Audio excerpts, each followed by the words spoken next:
Que Dieu te bénisse, mon frère, que Dieu te bénisse, ma sœur. Tu as bien fait de venir aujourd'hui.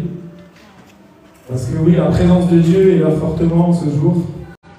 Il y en a, ils ont fait 5 heures de route pour venir, poussés par l'Esprit. Amen. Amen. Donc aujourd'hui, nous sommes le dimanche 15 février 2026. Et c'est le 4e dimanche que, à chaque fois que je prépare une prédication, même la nuit ou le matin, en fait, mon épouse va toujours parler de la chose que je vais parler, alors que je ne connais même pas ma prédication. Et en fait, aujourd'hui, je vais te parler de quelque chose de très important. Dieu me parle beaucoup en ce moment de ça.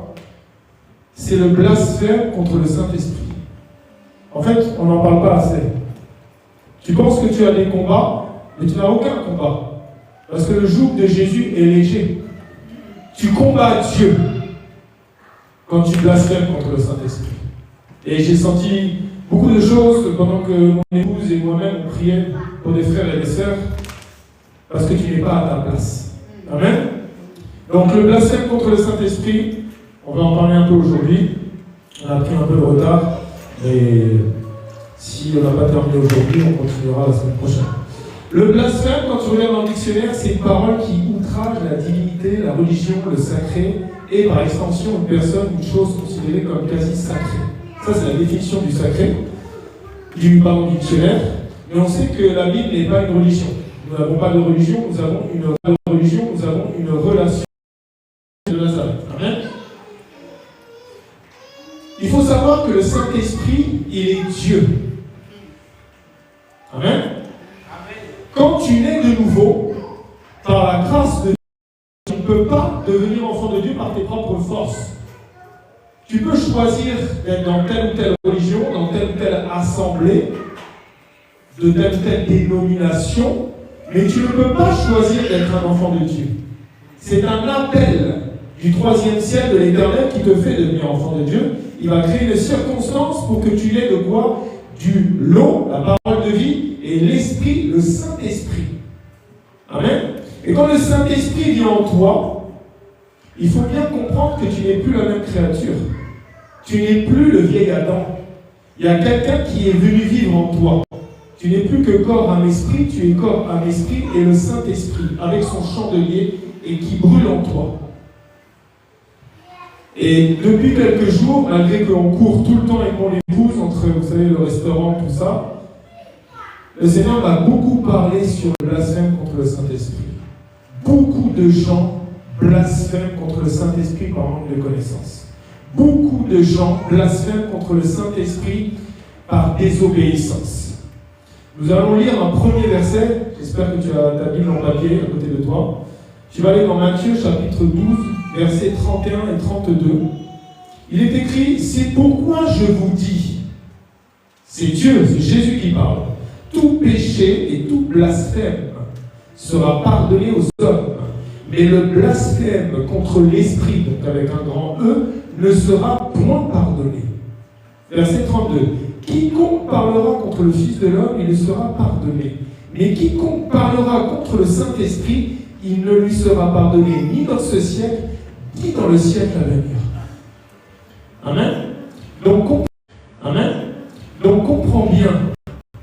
Des fois tu es dans la tristesse. Des fois tu fais des crises d'angoisse. Des fois tu fais des crises de panique. Amen. Merci. Mais sache que parfois ce n'est pas ta tristesse que tu sens. C'est le Saint-Esprit qui vient en toi que tu es en train d'attrister. Et tu tombes dans la dépression. Pendant que tout à l'heure mon épouse parlait du Saint-Esprit, vous savez, on a une période où on avait un peu plus de temps, on va dire, pour nous. Ce n'est pas une excuse, et on évangélisait tous les jours. Tous les jours, on était dans les rues. Combien de fois nous avons rencontré des alcooliques? Combien de fois nous avons même rencontré des fous dans la rue? Et Dieu a parlé à travers la bouche de mon épouse en disant, qu'est-ce que tu fais là? Je t'avais choisi, tu es mon évangéliste. Est-ce que tu crois que c'est Dieu qui fait que cet homme ou ces personnes qu'on a croisées sont dans cet état? Ils ont blasphémé contre le Saint-Esprit. Ils ont freiné l'œuvre de Dieu. Et Dieu, en fait, quelque part, ils ont rejeté Dieu. Vous comprenez? Et tout à l'heure, pendant que je réfléchissais, nous tous ici présents, ce n'est pas des combats tout le temps. Tu vis des problèmes dans l'avancement avec le Seigneur parce que Dieu t'a fait naître de nouveau pour le servir selon le Saint-Esprit. Il faut bien comprendre cette notion-là. Si tu analyses bien ces deux versets, regardez bien. Il lui sera pardonné, mais quiconque parlera contre le Saint-Esprit. Nous sommes faits à l'image de Dieu. Dieu te parle. Et là, il dit bien, tu parles contre le Saint-Esprit. C'est quoi parler contre le Saint-Esprit? C'est parler contre sa parole, bien sûr, puisque la parole et le Saint-Esprit ne font qu'un. Mais c'est négocier avec Dieu en refusant d'obéir à ce que Dieu te dit de faire. Frères et sœurs, notez bien tout ce qui m'a été aujourd'hui. Ça va t'aider à te remettre dans les voies du Seigneur. Le peuple périt par manque de connaissances. Moi, depuis quelques semaines, je ne fais que pleurer. Dès que je parle de Jésus, dès que je pense à l'œuvre de Dieu, je pleure comme un enfant parce que nous ne sommes plus dans les voies du Seigneur. Parce que nous avons laissé trop de choses nous distraire. Parce que nous sommes dans l'amour de l'argent. Parce que nous sommes dans l'orgueil. Parce que nous sommes dans les plaisirs de ce monde. Parce que nous sommes des assemblées où Dieu n'est pas. Ce message n'est pas facile à dire, et je dois le dire. Parce que si tu blasphèmes contre le Saint-Esprit, tu l'attristes. Est-ce que vous tous qui êtes là, des fois tu as senti une grande tristesse en toi? Des fois tu t'es mis à pleurer, tu ne sais même pas pourquoi. Pourquoi? Tout simplement parce que tu n'es pas là où le Saint-Esprit te voit. Tout simplement parce que le Saint-Esprit t'avait demandé de faire quelque chose pour faire avancer l'œuvre de Dieu. Et le blasphème contre le Saint-Esprit, c'est freiner l'œuvre de Dieu. Dieu a besoin de toi. Dieu t'a appelé pour le servir. Dieu t'a appelé pour aller prier pour les malades. Dieu ne t'a pas appelé pour rester dans ce monde. Tu n'appartiens plus à ce monde, mon frère, ma soeur. Tu es la lumière du monde. Pourquoi tu veux ressembler aux gens qui sont encore dans les ténèbres? Pourquoi tu veux encore ressembler aux gens qui sont dans les mains? Tu n'es plus une créature. Tu es un enfant de Dieu. Donc tu dois suivre ce que Dieu te demande. Jésus, de sa naissance, a été quoi? Poussé par le Saint-Esprit jusqu'à la croix. Quand vous analysez, Jésus n'a rien fait sans le Saint-Esprit. Rien. Amen. Amen. Donc le Saint-Esprit, si tu veux, c'est ton voisin spirituel. C'est ton GPS spirituel pour accomplir la volonté du Père. Quand tu dis que ta volonté soit faite sur la terre comme au ciel, juste avant, si tu analyses bien la prière, notre Père, tu le localises, tu le mets au plus haut des cieux, qui est aux cieux. Mais avant que tu dises que ta volonté soit faite sur la terre comme au ciel, il y a une parole, que ton règne vienne. Si le règne de l'Esprit ne vit pas en toi, tu ne peux pas accomplir l'œuvre de Dieu. Mais quand tu es né de nouveau, quand le Saint-Esprit te parle, pourquoi tu le rejettes tout le temps? Pourquoi le Saint-Esprit te dit d'aller là et toi tu ne vas pas là? Vous savez, le Seigneur m'a parlé il y a quelques jours de comment le diable est en fait en train de aussi freiner l'œuvre de Dieu. Le Saint-Esprit n'a pas de sexe. Le Saint-Esprit a même utilisé une ânesse. Il n'a pas utilisé un âne, il a utilisé une ânesse. Que tu sois un homme, que tu sois une femme, le Saint-Esprit peut t'utiliser de la même manière. Tu peux être apôtre, pasteur, prophétesse, doctoresse de la loi. Mon frère, ma soeur, les sœurs, moi j'avais dit ça il y a peut-être 1 an et demi. Dieu va élever des femmes, ça c'est pour les sœurs, comme il n'a jamais élevé des femmes dans cette génération. Vous le verrez. Parce que le diable a mis les femmes de côté. Alors que les femmes vont être utilisées d'une puissance que l'œuvre de Dieu va tellement grandir. Moi, j'ai rencontré des hommes de Dieu, entre guillemets, connus dans le monde entier. Mais l'onction que Jésus a mis dans mon épouse, je ne l'ai pas vue ailleurs dans la délivrance. Donc, bien sûr que si moi j'étais là, non, je freinerais l'œuvre de Dieu. Je prie que Dieu l'utilise encore plus puissamment dans la délivrance. Et tout blasphème contre le Saint-Esprit, c'est tu te lèves contre Dieu. Amen. Donc, le Saint-Esprit, c'est ton GPS. Beaucoup, dans le corps du Christ, malheureusement, sont dans la dépression. des gens se donnent même la mort dans le corps de Christ. C'est terrible, hein? Parce que, à force de l'attrister, à force d'écouter les mauvaises voix, à force de ne pas être sensible au Saint-Esprit et de préférer écouter des voix humaines, des frères et des sœurs, parce qu'ils sont nombreux, tu n'es pas à ta position. Vous savez, il y a des religions dans le monde, ils ont des milliards d'adeptes. Et pourtant, tu sais qu'ils ne sont pas vrais. Mais eux, ils pensent être en vrai parce qu'ils disent, mais on est tellement nombreux. Le chemin, mon frère de la vérité, le chemin, ma soeur de la vérité, il est très étroit. Efforce-toi de rester dans ce chemin étroit. Efforce-toi de rester dans la vérité. Efforce-toi de rester dans la parole de vérité. Même si tout le monde te rejette, même si tout le monde te persécute. Ici, Yahweh Shammah, c'est l'Éternel est ici. Ici, c'est la vérité. On te prêchera la vérité jusqu'au retour de Jésus. Parce qu'on ne déviera ni à droite ni à gauche. Parce que je veux que quand je vais passer devant le Christ, moi qui sais que ne soyez pas un grand nombre enseigné parce que je vais juger plus sévèrement, qu'ils me disent oui, fidèle serviteur, tu es resté à prêcher la vérité jusqu'à la fin. Amen. La parole de Dieu nous dit dans Marc chapitre 8 au verset 33 à 35. Mais Jésus se retournant et regardant ses disciples, réprimanda Pierre et dit, arrière de moi Satan, car tu ne conçois pas les choses de Dieu, tu n'as que des pensées humaines. Puis ayant appelé la foule avec ses disciples, leur dit, si quelqu'un veut venir après moi, que l'on sa lui-même, qu'il se charge de sa croix et qu'il me suive. Alors celui qui voudra sauver sa vie la perdra, et celui qui perdra sa vie à cause de moi et de la bonne nouvelle la sauvera. Imagine que Pierre vient d'avoir la révélation par le Père céleste que Jésus est le Messie, le Fils de Dieu. Et quelques instants plus tard, il dit arrière de moi Satan.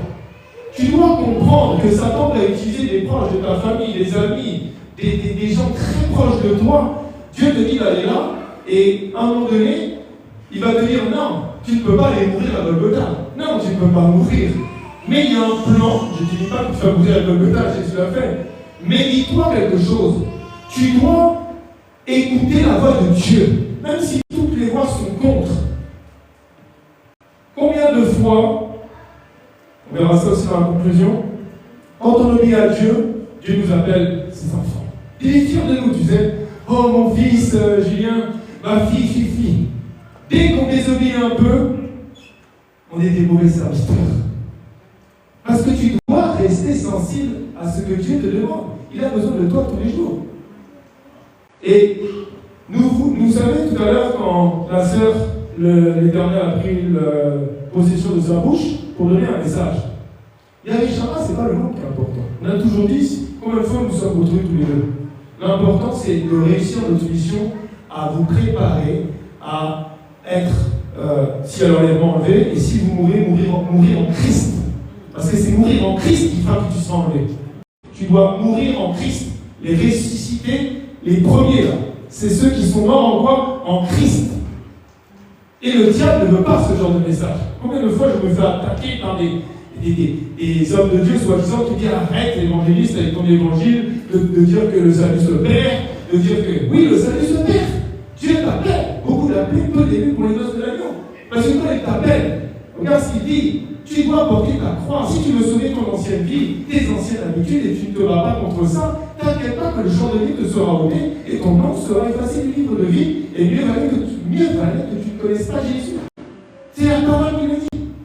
Ici, on veut vous motiver. Des fois, ça te fait mal, peut-être de venir le dimanche, mais c'est pour que tu arrives à bâtir ta vie sur la parole, sur la maison de Jésus. Moi, je veux que quand on se retrouvera aux noces de la je vais, c'est lui, Étienne, Marie-Claire, le frère Soin. Et je me dis, ils ont goûté la vérité, ils ont été motivés, et ils ont combattu le bon combat de la foi. Ils ont combattu le bon combat de la foi. Je ne suis pas là pour plaire aux hommes. Je m'en fiche, soit 10 ou 1 million. Les gens qui écoutent la parole ici, puissent avoir leur nom qui reste inscrit dans les livres de vie. Combien de gens perdent le salut parce qu'ils ont suivi déjà les aveuglés. Ces gens sont aveuglés dans tellement de choses aujourd'hui. Et si tu crois en la veille, tu passes la parole, vérifie ce que je suis en train de te dire dans la parole et la révélation de l'esprit. blasphèment du Saint-Esprit. Et beaucoup blasphèment contre le Saint-Esprit en suivant des assemblées, des dominations, tout ça. Non, va chercher la vérité, va chercher Jésus, médite la parole jour et nuit. Amen. Donc tu dois suivre la direction du Saint-Esprit. Alors Jésus a dit, je suis le chemin. Tu suis ce chemin dirigé par, comme j'ai dit tout à l'heure, ton Waze spirituel qui est le Saint-Esprit. Mais dis-toi que le diable se lèvera toujours avec même il est écrit. Et si toi tu n'es pas assez affermi dans la parole, tu n'auras jamais de quoi dire au diable, il est aussi écrit.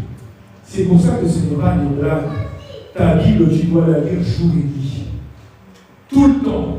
Et tu verras que ce que je te dis, tu verras peut-être que même tu étais à des endroits où Dieu n'est pas, où la parole n'est pas prêchée en vérité.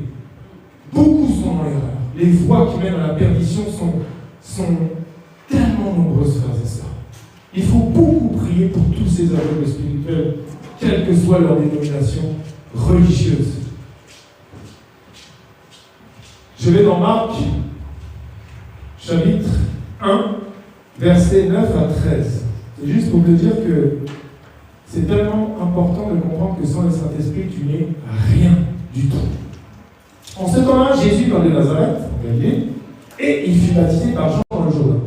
Au moment où il sortait de l'eau, il vit les cieux s'ouvrir et l'Esprit, avec un grand E, descendre sur lui comme colombe. Et une voix fit entendre des cieux ces paroles.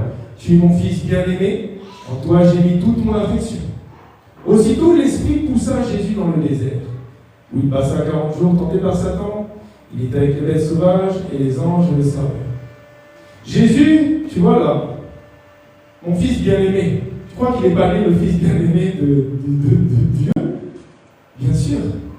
Mais quand il a reçu le Saint-Esprit, c'est là où il est poussé. C'est pour ça que celui ou celle qui a vécu une nouvelle naissance, ça n'a rien à voir avec la religion. Tu es poussé directement dans une autre direction.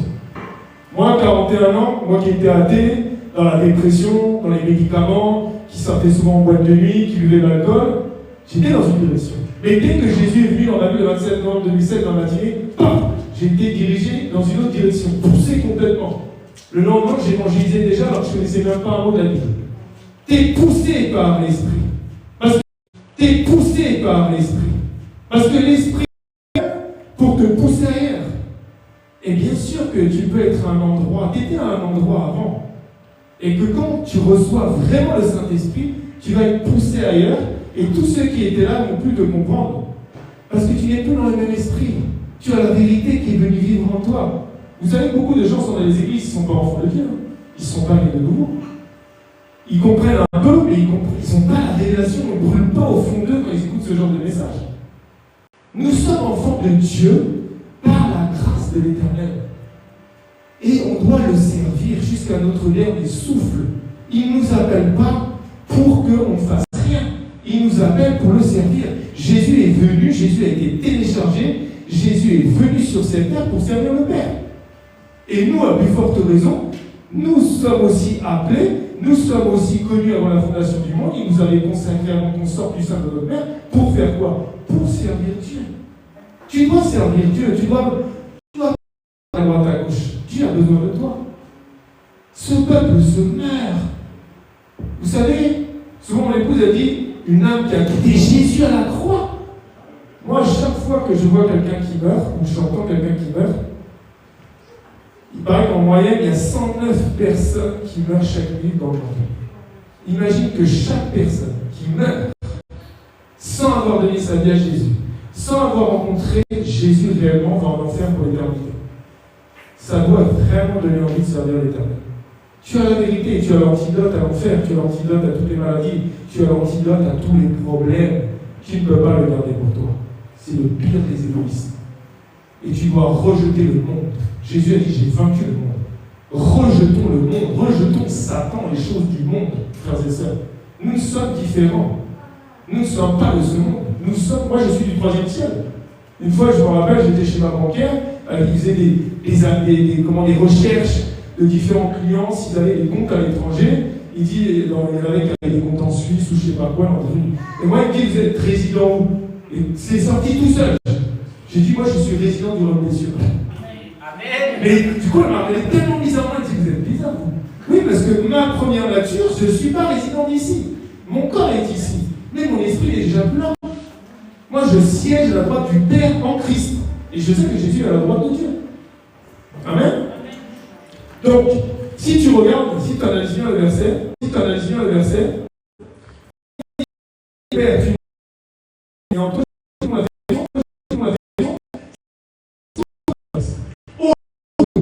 t'imagines, c'est le aussitôt, aussi. Donc,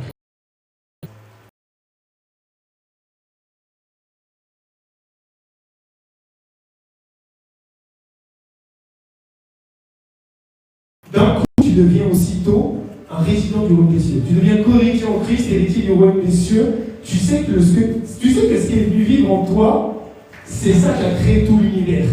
Moi, directement, quand il m'a touché, Jésus. Amen. Regardez, 1 Corinthiens chapitre 12, versets 26 à 28. Et si un membre souffre, tous les membres souffrent avec lui. Si un membre est honoré, tous les membres se réjouissent avec lui. Vous êtes le corps de Christ. Et vous êtes ses membres, chacun pour sa part. Et Dieu a établi dans les églises, premièrement les apôtres, secondement les prophètes, troisièmement les docteurs, ensuite ceux qui ont le don des miracles, puis ceux qui ont les dons de guérir, de secourir, de gouverner, de parler d'une langue. Ne minimise pas qui tu es dans le corps du Christ. Tu es peut-être un chantre. Tu es peut-être là pour placer les gens dans l'église, pour gouverner. Ne minimise pas, on a besoin de toi pour faire ça. Quand on ne fait pas ce que Dieu nous dit, tout le corps du Christ est en pleurs. Tout le corps du Christ est triste. C'est très important qu'à partir de ce jour, tu rentres dans ton appel. Tu as reçu un appel de Dieu si tu es là.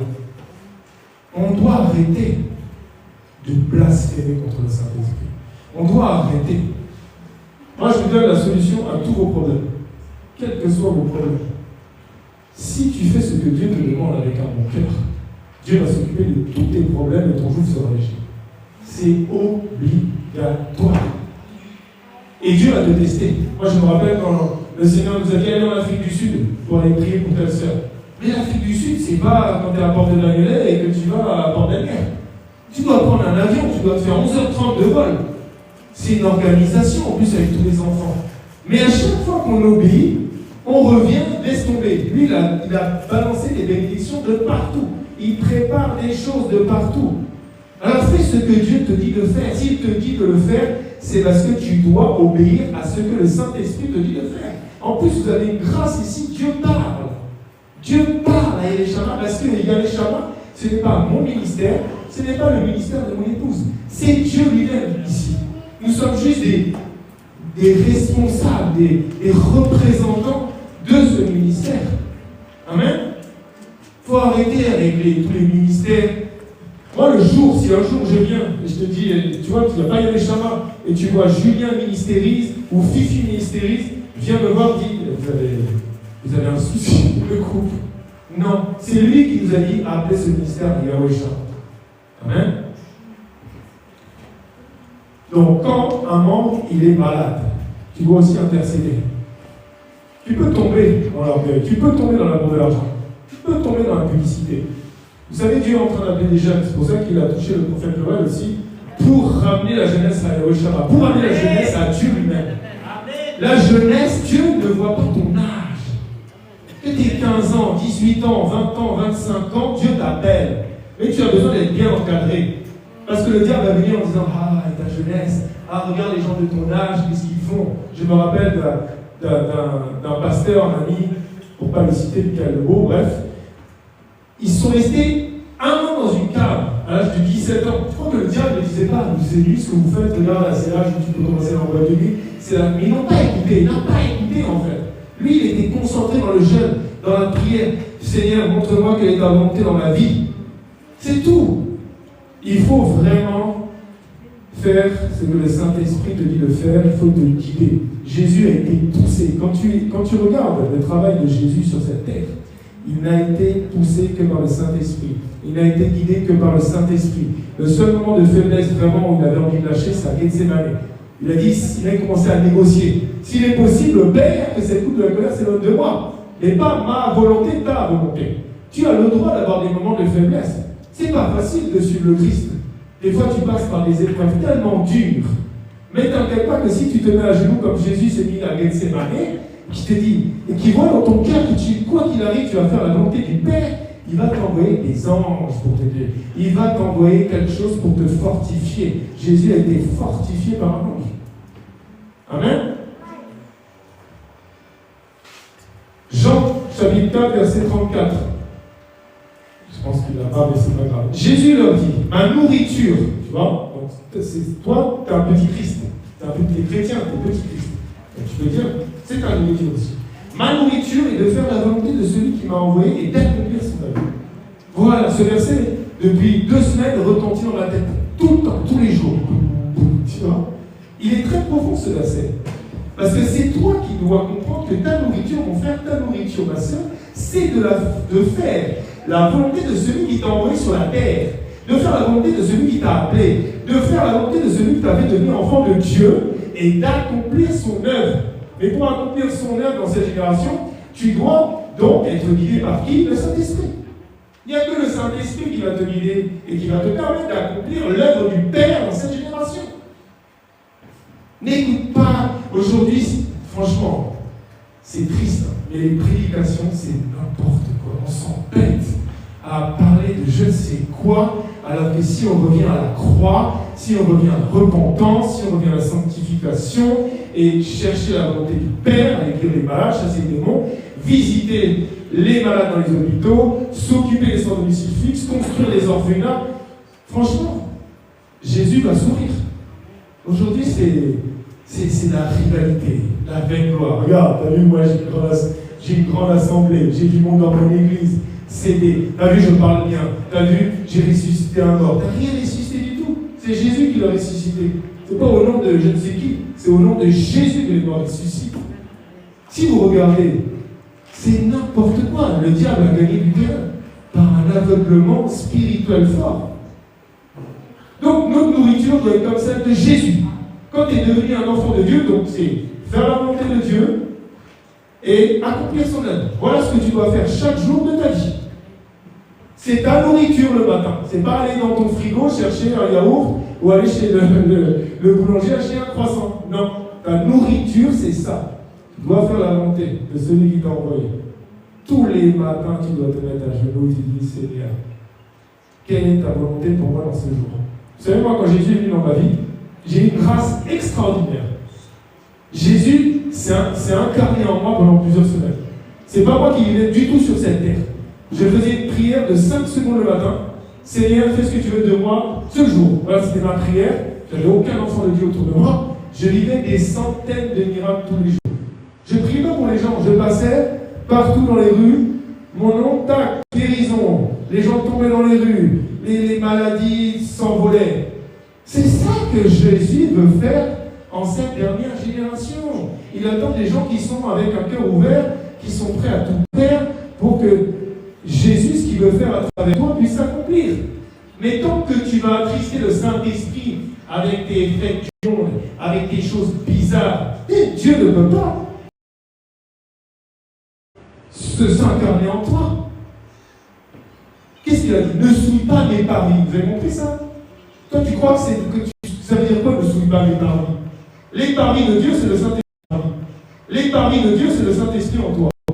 Donc, quand le Saint-Esprit en toi, tu l'emmènes n'importe où, tu bois, tu t'habilles n'importe comment, tu vas dans des fêtes du monde, mais tu es en train de souiller les paris de l'Éternel. Parce que Dieu vit en toi, et qu'il est jaloux même de l'Esprit qu'il a mis en toi. N'attriste pas le Saint-Esprit en allant n'importe où. Amen. Je lis 1 Corinthiens chapitre 5, versets 1 à 5. On entend dire généralement qu'il y a parmi vous de l'impudicité. Et de l'impudicité. Et une impudicité telle qu'elle ne se montre pas même chez les païens. C'est au point que l'un de vous a la femme de son père. Et vous êtes enflé d'orgueil. Et vous n'avez pas été plutôt dans l'affliction, afin que celui qui a commis cet acte fût ôté du milieu de vous. Pour moi, absent de corps mais présent d'esprit, j'ai déjà jugé, comme si j'étais présent celui qui a commis un tel acte. Au nom du Seigneur Jésus, vous et mon esprit, étant assemblés avec la puissance de notre Seigneur Jésus, qu'un tel homme soit livré à Satan pour la destruction de la chair, afin que l'esprit soit sauvé au jour du Seigneur Jésus. Donc comprenez bien ça. Ça, c'est très important de comprendre ça. Imagine, qui est en train de parler? L'apôtre Paul. Par révélation. Ça veut dire que c'est des gens qui sont dans le corps de Christ, qui sont encore plus impudiques que les païens. Et qu'est-ce qu'il dit? Ils seront livrés à Satan, ils seront livrés à l'enfer. Mais l'Esprit de Dieu sera sauvé, le chandelier sera ôté, et le Saint-Esprit, l'Esprit de Dieu sera redonné au Père. Beaucoup de gens ne veulent pas écouter ça. Mais c'est la vérité, mon frère, ma soeur. Beaucoup d'appelés, peu d'élus. Le nombre qui vont venir comme ça devant Jésus. Mais n'ai-je pas prophétisé en ton nom? N'ai-je pas chassé des démons? Ça sert à quoi de faire ça? Ça sert à quoi de faire ça si derrière tu es dans l'amour de l'argent, raconter n'importe quoi au peuple de Dieu, à essayer de leur prendre leur argent? J'ai prié pour toi, tu me dois tant. Quelqu'un qui te demande de l'argent parce qu'il a prié et prophétisé sur toi, c'est un escroc. C'est pas quelqu'un, c'est pas un disciple de Jésus, c'est quelqu'un qui va en enfer. Si Dieu touche ton cœur pour bénir l'œuvre de Dieu, pour soutenir le ministère, c'est autre chose, c'est Dieu qui t'a parlé. C'est pas l'homme de Dieu. Ah, j'ai prié tard pour toi, regarde, tu as eu un miracle. Non, ça c'est n'importe quoi. Arrêtez de vous faire avoir par tous ces hommes. Oui, tu dois faire un grand sacrifice financier pour être béni. Tout ça, c'est Satan. Moi, je te dis, la meilleure chose que tu peux faire pour moi, tu pries pour moi. Tu pries pour l'épouse, tu pries pour les Réchamas, tu pries pour ton frère et ta sœur. Amen. Bon, vous avez vu, je suis la meilleure du monde. Amen. 1 Timothée chapitre 1, verset 18 à 20. Le commandement que je t'adresse, Timothée, mon enfant, selon les prophéties faites précédemment à ton sujet, c'est que d'après elle, tu combattes le bon combat. Encore une fois, Dieu ne cesse de se répéter à travers la bouche de ses disciples. Dieu ne cesse de se répéter que tu dois combattre le bon combat de la foi. Verset 19. En gardant la foi et une bonne conscience. Ça, c'est important je vais réinsister là-dessus. En gardant la foi et une bonne conscience. La bonne conscience, c'est que tu vas être sacrément bien entouré. Parce que beaucoup de gens ne sont pas dans la conscience du Christ. Beaucoup de gens racontent n'importe quoi aujourd'hui. Je suis désolé de dire ça. Mais moi, je pleure quand je vois comment les brebis du Seigneur sont enseignées, comment elles sont pas guidées. Là, il y a une sœur qui est là-bas, qu'on a vu hier. Elle dit: ah non, mais moi, je ne comprends pas que les gens viennent à l'Élishabad qui puissent partir. Parce que moi, je reste à l'Élishabad jusqu'au retour de Jésus. Je sais que la vérité est là. Je vous dis, moi, je ne suis pas là à faire de la rivalité, à dire oui, il faut qu'on ait. Non, moi, ce que j'aimerais, c'est que Dieu utilise ce couple avec mon épouse, vous tous ici présents, pour qu'on puisse développer, annoncer, proclamer la vérité au stade de France. Et que les gens puissent sortir de leur aveuglement spirituel. Ça, c'est. Ils sont aveuglés, les gens. Ils ont des cagoules sur leur tête. Ils sont là, ils croient les choses qui sont contraires à la parole de Dieu. Laissons le Saint-Esprit agir. Le Saint-Esprit est illimité, le Saint-Esprit est Dieu. Et je répète, le Saint-Esprit n'a pas de sexe. Le Saint-Esprit peut utiliser n'importe qui pour faire évoluer l'œuvre de Dieu. Amen. Donc, gardez la foi, frères et sœurs. Gardez une bonne conscience. Cette conscience, quelques-uns l'ont perdue et ils ont fait naufrage. Écoutez bien. Si tu n'es pas dans l'évangile pur, la saine doctrine, si tu n'es pas dans la bonne conscience, voilà ce qui va arriver. Ils ont perdu la foi. Ils ont fait naufrage par rapport à la foi. Parce que s'il n'y a pas une bonne conscience, si l'évangile n'est pas prêché avec vérité et pureté, la foi va tomber dans ta vie. Tu ne pourras pas combattre le bon combat de la foi parce que le Saint-Esprit sera parti. Tu suivras quelque chose, mais ce n'est pas la vraie conscience. Donc tu auras foi en un mensonge. C'est ça la ruse du diable. Le diable est un menteur. Le diable est le père du mensonge. Quand il t'inculque un mensonge, mais que toi tu es affermi dans la parole, il ne peut pas te toucher. Tu as compris le mensonge. Maintenant, la ruse du diable, c'est qu'il fait des dénominations encore. Je ne sais pas pourquoi le Seigneur n'arrête pas de me dire ça. Dénominations religieuses, assemblées. Beaucoup de gens pensent être dans le bon parce qu'ils sont nombreux, mais ils sont dans l'erreur. Et s'ils cherchent la vérité là, ils verront que la conscience n'était pas pure. Amen. Donc beaucoup sont déjà livrés à Satan sans le savoir. Donc comme je disais tout à l'heure, attrister le Saint-Esprit, c'est attrister Dieu lui-même. Car toi, qui attristes, tu refuses, toi qui es au premier ciel, d'accomplir la volonté de Dieu au troisième ciel. Dieu s'est téléchargé par Jésus il y a 2000 ans. Mais aujourd'hui, Dieu s'est téléchargé parmi un grand nombre sur le premier ciel. Tu vois, il y a le premier ciel, ok, c'est là, ici on est au premier ciel, les nuages. Tu as le deuxième ciel, l'espace, là où siège Satan et tous les mondes, là. Et tu as le troisième ciel, là où il y a Dieu, le trône, les 24 vieillards, les 4 êtres vivants, la myriade et myriade d'anges. Mais toi, tu es où? Tu es là. C'est pour ça que l'apôtre Paul disait toujours, il est mieux que je m'en aille auprès de mon maître. Mais pour vous, et pour nous, enfin, nous, pour les autres, il est mieux que nous restions ici. Parce que nous sommes des représentants du haut des cieux. Parce que Dieu vit en nous. Et moi, je vous dis, tout ce que Satan a construit en France va tomber. Tous les blocages, la religion, les mensonges. Parce que celui qui vit en nous est plus puissant que tous ces mensonges. Combien de gens ont pris pour un fou il y a 9 ans? Tout le monde m'a rejeté. Tous mes amis ont fait des coalitions contre moi. Mais aujourd'hui, il y en a qui commencent à revenir en disant non, il y a un Dieu derrière toi, Julien. Toi qui marchais dans les hôpitaux psychiatriques à 4 pattes. Toi qui. Non. T'avais un enfant, t'en as 7. T'es propriétaire d'une maison, t'achètes un restaurant. Je reçois des messages. Dieu. En fait, il ne me voit plus moi, il voit Dieu qui agit en moi dans mon couple. Quand est-ce que les bénédictions vont arrêter? Tout ça, c'est juste pour un témoignage que Dieu, on le sait, et qu'il existe, et au-dessus de tous les magiciens, les marabouts, les féticheurs, les sorciers, et même les sorciers commencent à dire hey, dans le couple l'autre jour, c'est le doigt de Dieu. Moi, je vais chercher les chances, moi, je fais des sacrifices, mais je n'ai pas la moitié de ce qu'ils ont dans ce couple. On a tout fait pour que l'évangile s'unisse sur un fauteuil roulant. Maintenant, ils sautillent sur la chair. Alors, c'est quoi?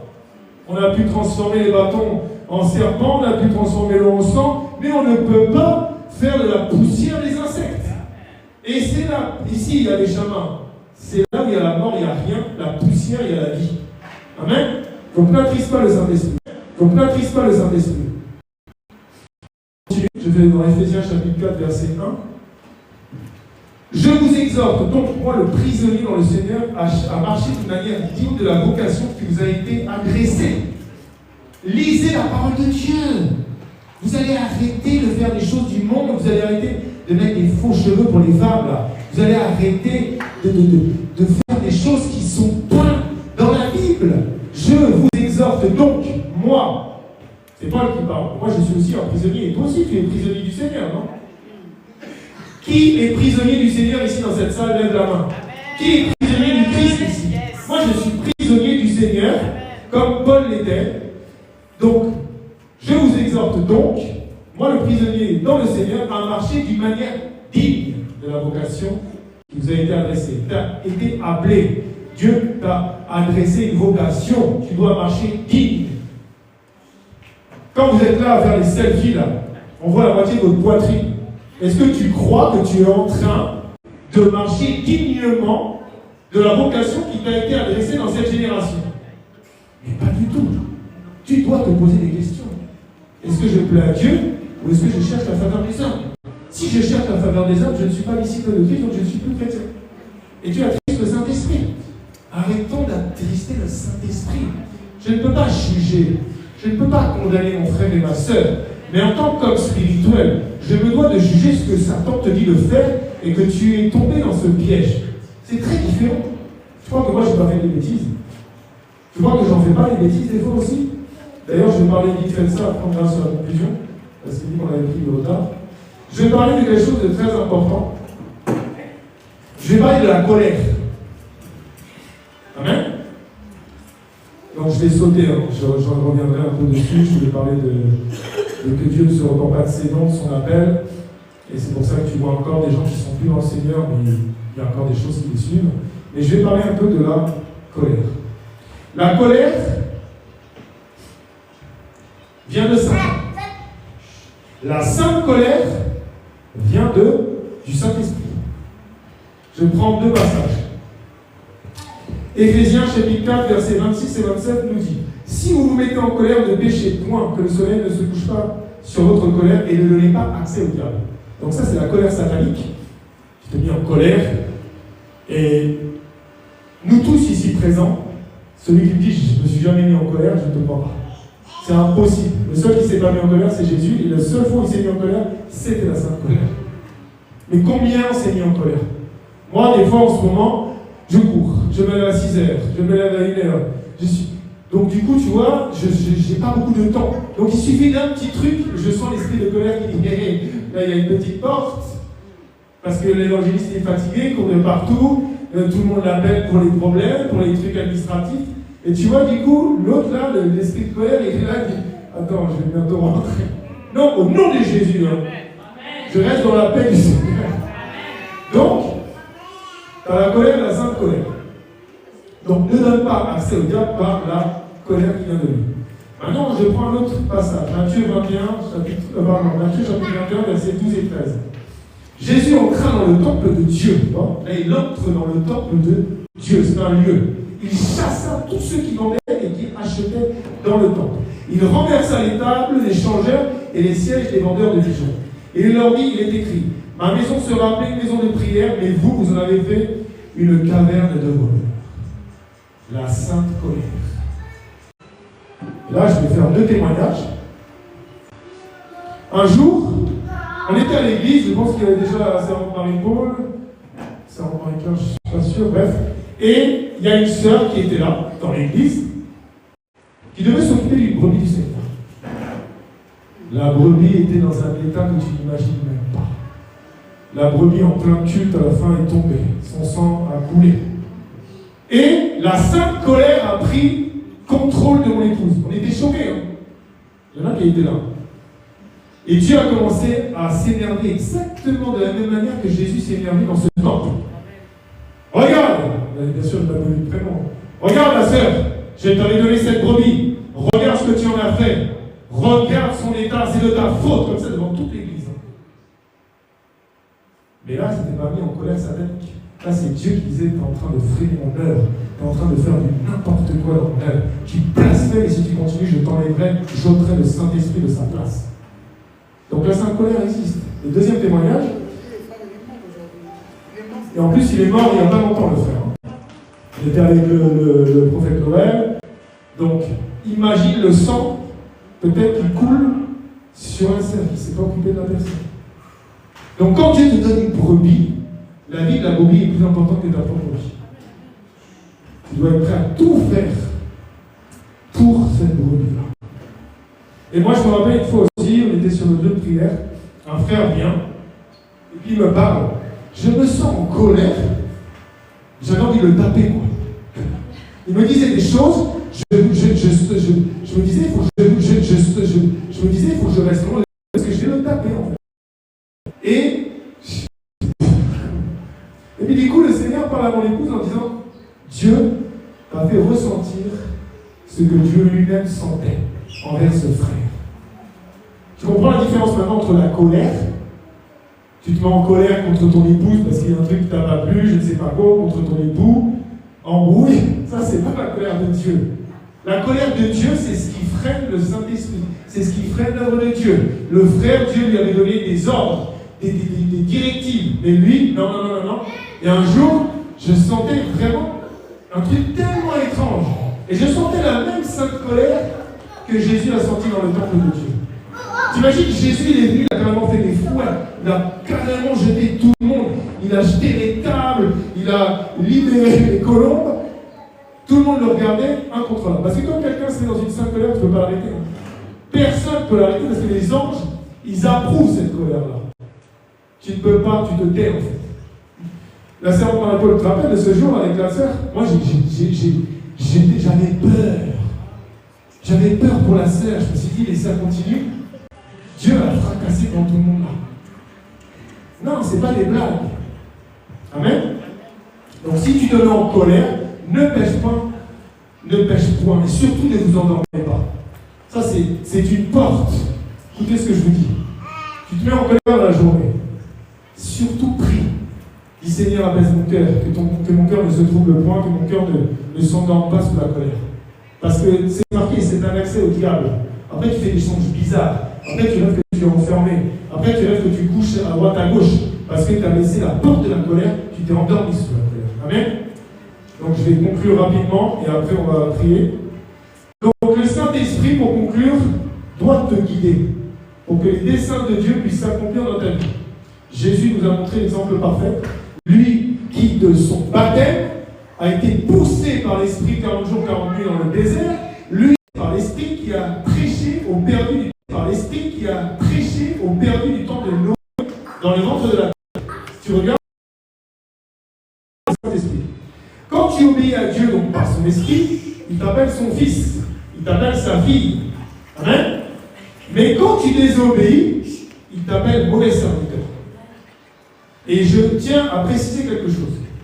Si tu ressens de la tristesse dans ton cœur, parce que tu sais que tu n'es pas à ta place, ou plutôt que la place là où Dieu te voit, tu peux dire gloire à Dieu.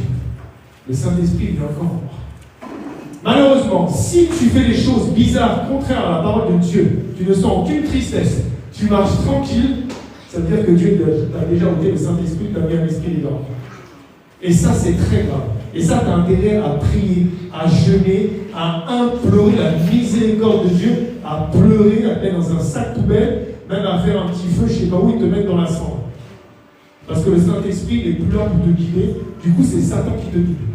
Les voies horribles pour lesquelles tu te serais dit avant, c'est terrible, ben là, tu avances et tu es à l'aise. Ça, c'est horrible. Je sais parce que moi, je l'ai vécu. Je suis tombé 2 ans et demi, 2 ans après ma rencontre avec le Seigneur, et je commençais à faire des sortes de je me prosterner dans des statues. Tu vois pas l'esprit légalement? Moi qui suis quelqu'un qui est contre ces choses-là et qui dénonce que tu ne peux jamais te prosterner et même avoir même un bijou dans lequel tu as une quelconque confiance spirituelle. Donc ce n'est pas des blagues. Il a fallu que je prie, que je gêne avec la sœur Chypre des mois par terre, en sac poubelle, à jeûner, pour que Dieu me fasse, parce que ça c'est facilement ça, que Dieu me rattrape, que Dieu remette son esprit à sa place. Ce n'est pas des blagues, je ne joue pas avec le Saint-Esprit. Le Saint-Esprit, c'est ton passeport pour revenir sur eux. Tous ceux qui meurent, même avec le Kaltalabashika, au nom de Jésus, et qui n'ont pas le Saint-Esprit, c'est l'enfer assuré direct. Si tu n'as pas le Saint-Esprit, tu n'as pas ton passeport pour le royaume des cieux, tu as été appelé, mais tu n'es plus élu. Et tu seras de ceux qui seront là, Maître, n'ai-je pas prophétisé en ton nom? On va dire, toi et moi, je ne te connais pas. C'est clair, il faut que tu aies l'identité de Dieu au moment où tu meurs, au moment de l'enlèvement. Amen. Donc je finis par 3 versets. 1 Timothée, chapitre 6, verset 10. Car l'amour de l'argent est une racine de tous les maux, et quelques-uns en étant possédés se sont égarés loin de la foi, et se sont jetés même dans bien des tourments. Même pas l'argent. Je n'ai pas dit que tu n'as pas le droit d'avoir de l'argent. Nous, pour tout ce qu'on doit faire, on veut reconstruire les orphelins et tout, on a besoin d'argent. Mais on ne doit pas aimer l'argent, parce que, comme il est dit, nul ne peut servir de maître, car où il haïra l'un, il aimera l'autre, ou il s'attachera à l'un et méprisera l'autre. Vous ne pouvez servir Dieu et l'un. Tu ne peux pas servir l'argent. Si tu aimes l'argent dans ton cœur, tu es déjà dans les mains de Satan. Amen. L'impudicité, 1 Corinthiens 6, 18, on a vu ça. Fuis l'impudicité, quelque péché qu'un homme commette, ce péché est hors de corps, mais celui qui se livre à l'impudicité pêche contre son propre corps. Et l'orgueil, Proverbe 16, 18, l'arrogance précède la ruine et l'orgueil précède la chute. Ça, c'est les 3 grosses ruses. Bon, il est rusé et il est menteur. Mais 3 grandes ruses de Satan: l'amour de l'argent, amen, l'impudicité et l'orgueil. Si tu sens que tu as des choses là-dedans, mets-toi en prière et vraiment, mets-toi en jeûne. Donc, on va prier. Tu dois être sensible à ton ouais spirituel. Tu dois t'abandonner à Dieu et à son esprit pour lui être obéissant. Amen. On va prier, frères et sœurs, parce que l'heure est passée. On va demander au Père pardon pour avoir tant attristé le Saint-Esprit. Tant de fois tu es allé à droite, il t'a dit d'aller à gauche. Tant de fois tu as couru alors qu'il t'a dit de rester en place. On va demander au Saint-Esprit de nous aider à nous abandonner à lui totalement, même si notre âme est angoissée, comme Jésus à Gethsémane, de dire à notre Père la volonté de Dieu dans nos vies, pas la nôtre. Et on va prier que nous ne marchions plus par nos pensées, par nos voix, par notre chair, par les copains, les voix, les copains, les copines de nos dénominations religieuses, mais par le Saint-Esprit. Mon frère, ma soeur, prie. Père éternel, Dieu de gloire, j'implore ta miséricorde, Seigneur. Pour toutes les fois où tu m'as dit, Seigneur, de faire quelque chose pour faire avancer, Seigneur, le royaume des cieux ici sur la terre. Seigneur, j'implore ta miséricorde, Seigneur, dans mon couple, Seigneur. Pour toutes les fois où j'ai freiné l'œuvre de Dieu. Pour toutes les fois où j'ai blasphémé contre le Saint-Esprit, parce que je ne suis pas allé là où tu m'as demandé d'aller, Seigneur. Pardonne mon couple, pardonne mes enfants, Seigneur.